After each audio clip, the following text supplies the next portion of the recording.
Hello, BookTube, and welcome back to our reading of Mr. Scarborough's Family by Anthony Trollope. Once again, my I'll finish this later bookmark is getting in the way. We are up to chapter 4 in the story of Mr. Scarborough and his, to put it mildly, unusual decision to declare to the whole world that his eldest son, Montjoy, is illegitimate. Mr. Scarborough is driven to this extremity by the extent of the debts that Montjoy has racked up. Unpayable debts. Debts that would ruin everything for the whole family and the whole world that Mr. Scarborough has built. Mr. Scarborough has built a very successful commercial enterprise at Tretton Park. But Montjoy has not only borrowed money from people, he's also borrowed money in post-obits, promises against Mr. Scarborough's eventual death. And those amount to more than the estate is worth. So if he isn't somehow cut off from coming into possession of Tretton Park, it will all go to his creditors, and all of that will be over. And this, of course, throws Captain Scarborough into a snit. One of the things that he has in mind that's bothering him about the whole change is how it will affect the woman that he has been assuming he will marry, Florence Montjoy, his first cousin. So he goes down to Cheltenham, where she lives with her mother, to explain things to her as much as possible. He would like to put his own story in the best possible light. But during that explanation, it inevitably comes up that she is in love with someone else. And Captain Scarborough is pretty sure he knows who that someone else is. And it turns out we are then introduced to that someone else, a handsome young man named Harry Anisley, who goes down to Cheltenham himself after Captain Scarborough has left. So they don't meet each other there. But the chapter in which we learn everything there is to know about Harry Anisley naturally makes us wonder what will happen when these two do meet. Captain Scarborough has threatened to kill him. Which brings us to chapter 4. This is called Captain Scarborough's Disappearance. A few days after the visits to Cheltenham, described in the last chapters, Harry Anisley, coming down a passage by the side of the Junior United Service Club into Charles Street, suddenly met Captain Scarborough at 2 o'clock in the morning. Where Harry had been at that hour need not now be explained, but it may be presumed that he had not been drinking tea with any of his female relatives. In other words, he was out drinking. And Captain Scarborough was probably, given what we know of him, out gambling. Let's see what happens. Captain Scarborough had just come out of some neighboring club where he had certainly been playing and where to all appearances he had been drinking also. That there should have been no policeman in the street was not remarkable, but there was no one else present to give any account of what took place during the 5 minutes in which the two men remained together. Harry, who was at the moment surprised by the encounter, would have passed the captain by without notice, had he been allowed to do so. But this the captain perceived and stopped him suddenly, taking him roughly by the collar of his coat. This Harry naturally resented, and before a word of intelligible explanation had been given, the two young men had quarreled. Captain Scarborough had received a long letter from Mrs. Montjoy, praying for an explanation of circumstances which could not be explained, and stating over and over again that all her information had come from Harry Anisley. Remember, that's what he did when he went down to Cheltenham. He didn't ever see Florence Montjoy, but he told her mother all about what's going on, and advised her, yes, I am officially now a suitor for your daughter's hand, but even if I weren't, you can't let her marry a spendthrift who has now been disinherited. She naturally writes to Captain Scarborough for clarification, so Scarborough has that letter burning on his mind. The captain now called him an interfering, meddlesome idiot, and shook him violently while holding him in his grasp.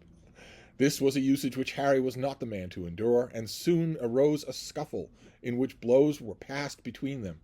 The captain stuck to his prey, shaking him again and again in his drunken wrath, till Harry, roused to a passion almost equal to that of his opponent, flung him at last against the corner of the club railings, and there left his foe sprawling upon the ground, having struck his head violently against the ground as he fell.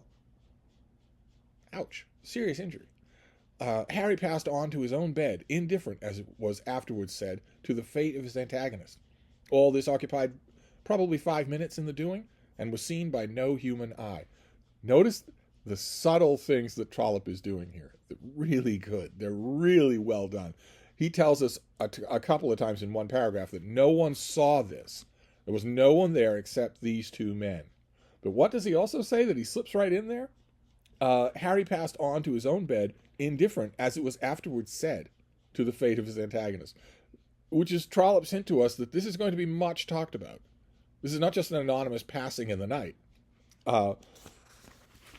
Harry moves on. He just goes to bed, leaving Monsieur Scarborough there, having injured himself. As the occurrence of that night was subsequently made the grounds for heavy accusations against Harry Anisley, it has been told here with sufficient minuteness to show what might be said in justification or in condemnation of his conduct, to show what might be said of the truth if the truth were spoken. So Trollope, regardless of what the plot is going to do to this, Trollope has shown us exactly what happened. For indeed, in the discussions which arose on the matter, on the subject, much was said which was not true. When he had retired from the scuffle that night, Harry had certainly not dreamed that any serious damage had been done to the man who certainly had been altogether to blame in his provocation of the quarrel. Had he kept his temper and feelings completely under control and knocked down Captain Scarborough only in self-defense, had he not allowed himself to be roused to wrath by treatment which could not but give rise to wrath in a young man's bosom, no doubt, when his foe lay at his feet, he would have stooped to pick him up and have tended his wounds. But such was not Harry's character, nor that of any young man with whom I have been acquainted. Well, okay, you don't have to tend to his wounds, but if he's lying there insensate and you know that he hit his head on something, you could check to see whether he's alive. Such, however, was the conduct apparently expected to him by many when the circumstances of those 5 minutes were brought to the light.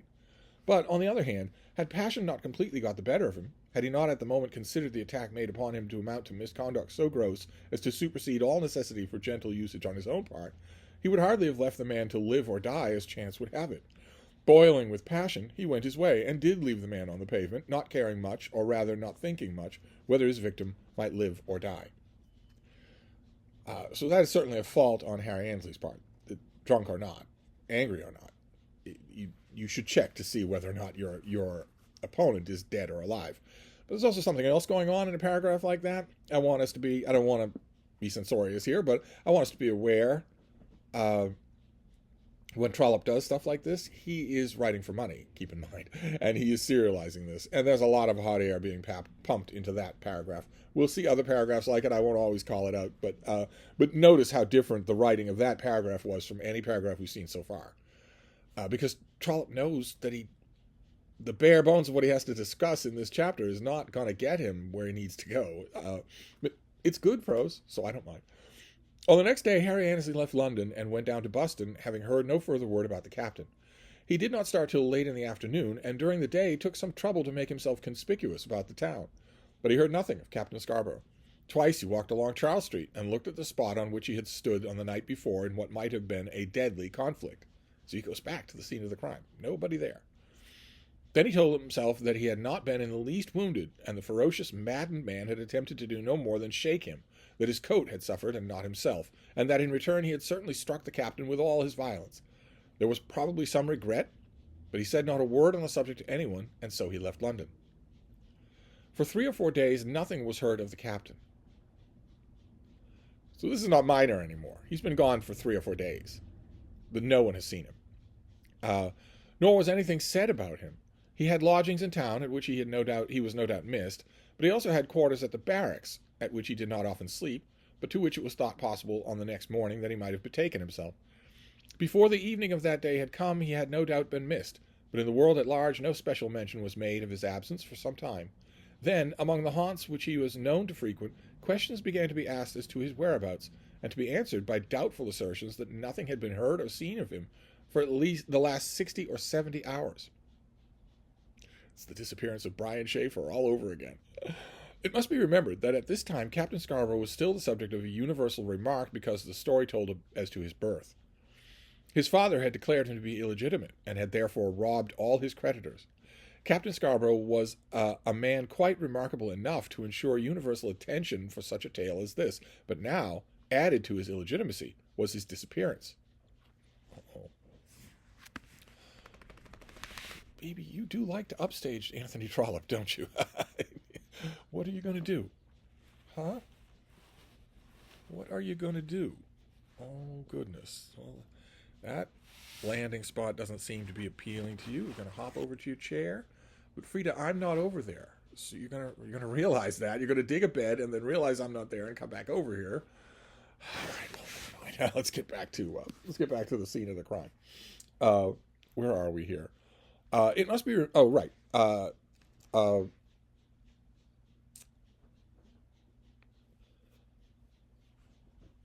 let's just start. Let's just start over. The bean has distracted me. It must be remembered that at this time, Captain Scarborough was still the subject of universal remark because of the story told as to his birth. His father had declared him to be illegitimate and had therefore robbed all his creditors. Captain Scarborough was a man quite remarkable enough to ensure universal attention for such a tale as this, but now, added to his illegitimacy, was his disappearance. There was at first no idea that he had been murdered. It became quickly known to all the world that he had, on the night in question, lost a large sum of money at a whist club which he frequented, and in accordance with the custom of the club, had not paid the money on the spot. The fatal Monday had come round, and the money undoubtedly was not paid. Then he was declared a defaulter, and in due process of time his name was struck off the club books with some serious increase in the ignominy hitherto sustained. During the last fortnight or more, Captain Scarborough's name had been subjected to many remarks and to much disgrace. But this non-payment of the money lost at whist was considered to be the turning point. A man might be declared illegitimate, and might be, in consequence of that or any other circumstances, defraud all his creditors. A man might conspire with his father with the object of doing this fraudulently, as Captain Scarborough was no doubt thought to have done by most of his acquaintances. All this he might do, and not become so degraded that his friends would talk to him and play cards with him. But to have sat down at a whist table and not been able to pay the stakes was held to be so foul a disgrace that men did not wonder that he should have disappeared. little tongue-in-cheek satire from Anthony Trollope there at what we choose to be offended by. Such was the cause alleged for the captain's disappearance among his intimate friends. But by degrees, more than his intimate friends came to talk about it. So his friends assumed that he's disappeared because of shame, and that there's nothing else involved here. But it's too good a story. It starts to get around. In a short time, his name was in all the newspapers, and there was not a constable in London whose mind was not greatly exercised on the matter. All Scotland Yard and the police officers were busy. Mr. Grey, in Lincoln's Inn, was much troubled on the matter. By degrees, facts had made themselves clear to his mind. And he had become aware that the captain had been born before his client's marriage. So Mr. Grey, Mr. Scarborough's lawyer, has taken the big placket of documents and examined them, and now believes that the story that Mr. Scarborough told him is true, that Mountjoy Scarborough is illegitimate. He was inevitably shocked at the old man's villainy on the matter, but declared to all to whom he spoke openly on the subject that he did not see how the sinner could be punished. He never thought the father and the son were in a conspiracy together, nor had he believed that they had arranged the young man's disappearance in order the more thoroughly to defraud the creditors. They could not at any rate harm a man of whose whereabouts they were unaware, and who, for all they knew, might be dead. But the reader is already aware that this surmise on the part of Mr. Grey was unfounded. The captain had been absent 3 weeks when Augustus Scarborough went down for a second time to Tretton Park in order to discuss the matter with his father. 3 weeks. No one's seen him in 3 weeks since that 5-minute encounter. Augustus had, with much equanimity and a steady fixed purpose, settled himself down to the position as eldest son. He pretended no anger to his father for the injury he intended, and was only anxious that his own rights should be confirmed. In this he found that no great difficulty stood in his way. The creditors would contest his rights when his father should die, but for such contest he would be prepared.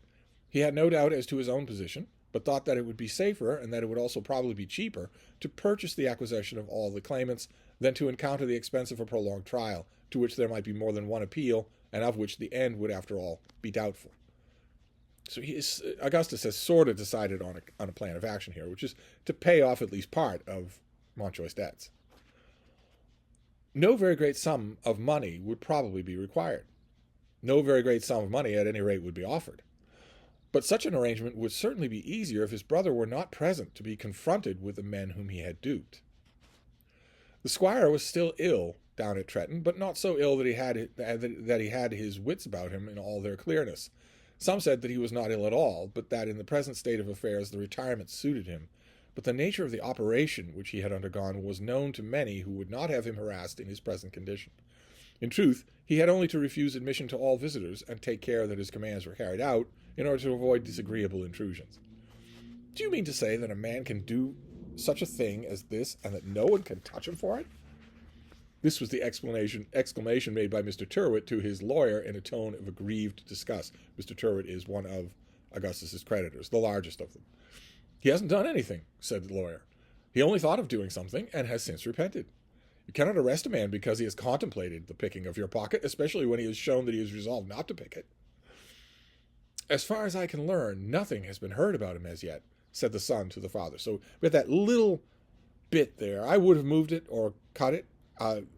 With that little bit there where we're with Mr. Tyrwhitt and his lawyer. Then suddenly, in the very next sentence, we move to Tretton Park and to Augustus and his father talking together. It's odd. Trollope doesn't usually make mistakes like that. I know that he likes the bit about picking the pocket, but he should have cut that paragraph or moved it somewhere else. Those limbs weren't his that were picked out of the Thames near Blackfriars Bridge? They belonged to a poor cripple who was murdered 2 months since. And that body that was found down among the Yorkshire hills? He was a peddler. There's nothing to induce a belief that Montjoy has killed himself or been killed. In the former case, his dead body would be found or his live body would be missing. For the second, there is no imaginable cause for suspicion. Then where the devil is he? Said the anxious father. Notice they both know. They're both looking at the news about bodies fished out of the Thames. They're both looking for dead bodies. And they're up to date on what's been known, what's been released to the public about bodies that have been found. That's the difficulty. I can imagine no position in which a man might be more tempted to hide himself. He is disgraced on every side, and could hardly show his face in London after the money he has lost. You would not have paid his gambling debts? Certainly not, said the father. There must be an end to all things. Nor could I. Within the last month past, he has drawn from me every shilling that I have ever had at my immediate command. Why did you give him to him? It would be difficult to explain all the reasons. He was then my elder brother, and it suited me to have him somewhat under my hand. At any rate, I did so, and am unable at present to do more. Looking round about, I do not see where it was possible for him to raise a sovereign as soon as it was once known that he was a nobody. Get a little sense for what Augustus is like here?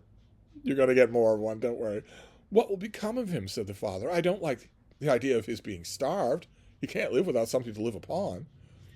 God tempers the wind to the shorn lamb, said the son. For lambs such as he, there always seem to be pastures provided of one sort or another. You would not like to have to trust to such pastures, said the father.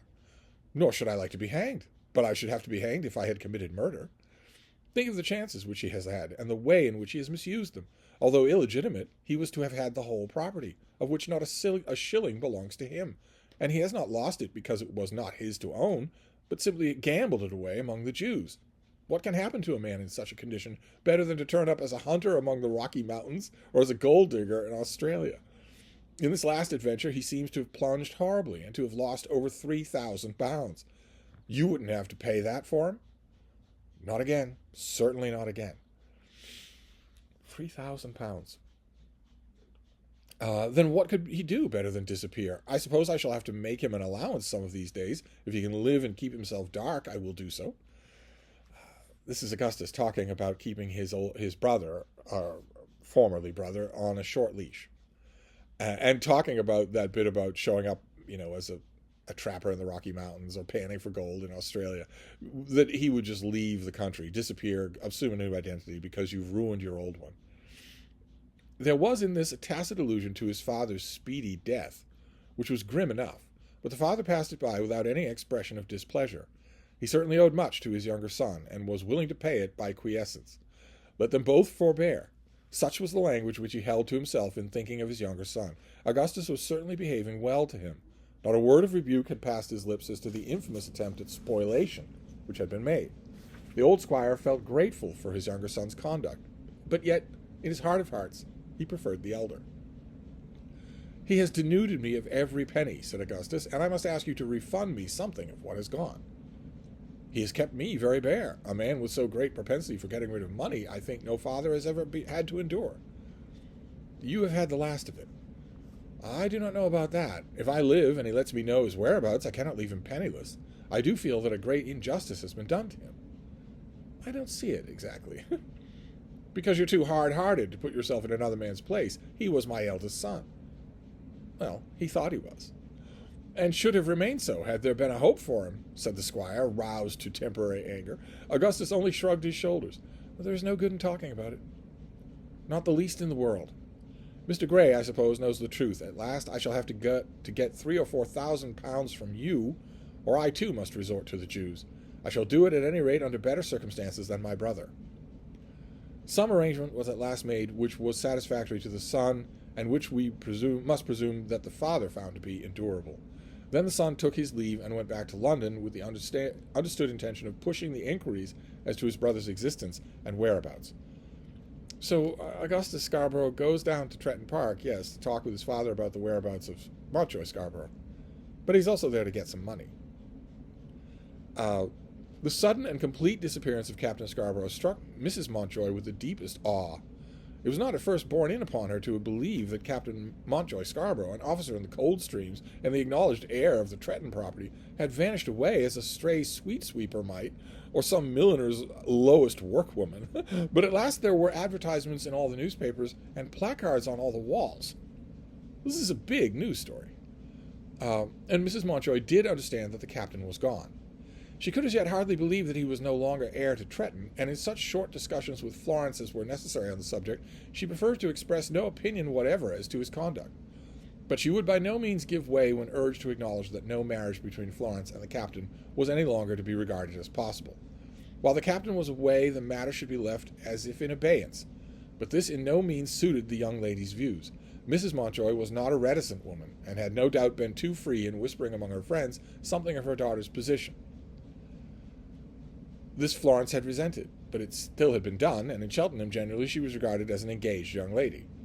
It had been in vain that she had denied that it was so. Her mother's word on such a subject was supposed to be the more credible than her own, and now this man with whom she was believed to be so closely connected had disappeared from the world among the most disreputable circumstances.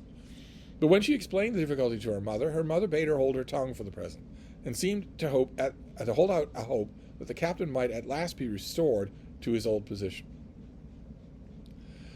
"Let them restore him ever so much. He would never be anything to me, mamma." Then Mrs. Mountjoy would only shake her head and purse her lips. On the evening of the day after the fracas in the street, Harry Anisley went down to Buston, and there remained for the next 2 or 3 days, holding his tongue absolutely as to the adventure of that night. There was no one at Buston to whom he would probably have made known the circumstances, but there were clinging to it a certain flavor of disreputable conduct on his own part, which sealed his lips altogether. The louder and more frequent of the tidings which reached his ears as to the captain's departure, the more strongly did he feel that duty required him to tell what he knew upon the matter. But he doesn't. He is duty-bound. He was the last person to see Captain Mountjoy, but he doesn't do it. Many thoughts and many fears encompassed him. At first, the idea that he had killed the man by violence of his blow, or that his death had been caused by his fall. Then it occurred to him that it was impossible that Scarborough should have been killed, and that no account should have been given as to finding of the body. At last he persuaded himself that he could not have killed the man, but he was sure at the same time that the disappearance must in some part have been occasioned by that which took place. In other words, he's assuming that he didn't accidentally kill Mountjoy Scarborough, because if that had been so, someone would have found the body the next morning. And it could not but be that the captain, if alive, should be aware of the nature of the struggle which had taken place. He heard chiefly from newspapers the full record of the captain's illegitimacy. He heard of his condition with his creditors. He heard of those gambling debts which were left unpaid at the club. He saw it also stated and repeated that these were the grounds for the man's disappearance. It was quite credible that the man should disappear, or endeavor to disappear, under such a cloud of difficulties. It did not require that he and his violence should be adduced as the extra cause. Indeed, had the man been so minded to vanish before the encounter, he might in all human probability have been deterred by the circumstances of the quarrel. It gave no extra reason for his disappearance, and could in no wise be counted with it were he to tell the whole story in Scotland Yard. He had been grossly misused on the occasion, and had escaped from such misusage by the only means in his power. But still he felt that had he told the story, people far and wide would have connected his name with the man's absence, and worse again, that Florence's name would have become entangled with it also. For the first day or two he had from hour to hour abstained from telling all that he knew, and then, when the day or two had passed, and when a week had run by, when a fortnight had been allowed to go, it was impossible for him not to hold his tongue. Certainly on a practical level, the longer he waits to go to Scotland Yard and confess what he knows, the worse it looks for him. He became nervous, unhappy, and irritated down at Buston, with his father and mother and sisters, and more especially with his uncle. Previous to this, his uncle for a couple of months had declined to see him. Now he was sent for to the hall and interrogated daily on this special subject. Mr. Prosper was aware that his nephew had been an intimate of Augustus Scarborough, and that he might therefore be presumed to know much about the family. Mr. Prosper is interested in the story, from the news. At first, has no idea at all that his nephew was involved. Mr. Prosper took the keenest interest in the illegitimacy and impecuniosity and the final disappearance of the captain, and no doubt did, in his cross-examinations, discover the facts that Harry was unwilling to answer his question. He found out that for the first time that Harry was acquainted with the captain, and also contrived to extract from him the name of Miss Mountjoy. But he could learn nothing else beyond Harry's unwillingness to talk upon the subject, which was in itself much. Why doesn't he want to talk about it? We've been told Harry is trying not to say anything about anything while he's down at Buston. But his uncle is still learning things here and there. It must be understood that Harry was not especially reverential in these communications. Indeed, he gave his uncle to understand that he regarded his questions as impertinent, and at last declared his intention of not coming to the hall any more for the present. Then Mr. Prosper whispered to his sister that he was quite sure that Harry Ainsley knew more than he chose to say about Captain Scarborough's whereabouts. "My dear Peter," said his sister, I really think that you are doing a poor Harry an injustice." Mrs. Ainsley was always on the guard to maintain something like an affectionate intercourse between her own family and the squire. "My dear Anne, you do not see into a millstone as far as I do. You never did. But, Peter, you really shouldn't say such things about Harry when all the police officers are out looking about themselves to catch up anything in their way. They would catch him up in a moment's notice if they heard that a magistrate of the country had expressed such an opinion." "Why don't he tell me?" said Mr. Prosper. "There's nothing to tell." "Ah, that's your opinion, because you can't see into a millstone. I tell you that Harry knows more about this Captain Scarborough than anyone else. They were very intimate together." "Harry only just knew him." "Well, you'll see.